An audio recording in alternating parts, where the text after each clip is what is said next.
Hujambo na karibu katika J24 Hours Channel. Tuelekee huko Mashariki ya Kati.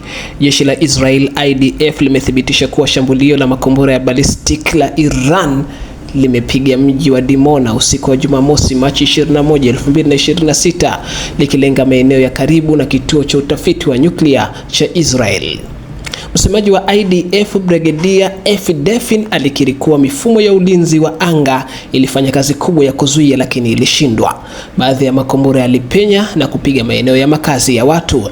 IDF imetangaza kuwa inafanya uchunguzi kubaini ni kwa namna gani makombora hayo yalifanikiwa kuweza kupenya mifumo ya anga. IDF na shirika la nishati ya atomic walisema kuwa hakuna uharibifu wowote wa mionzi ulioripotiwa katika kituo hicho cha nyuklia. Aidha, IDF ilidai kuwa zaidi ya watu 100 wamejeruhiwa katika mji wa Dimona. Miongoni mwa majeruhi ni mtoto wa kiume mwenye umri wa miaka 10 au 12 aliyeripotiwa kuwa katika hali mbaya zaidi kutokana na vipande vya makombora kuweza kumpiga.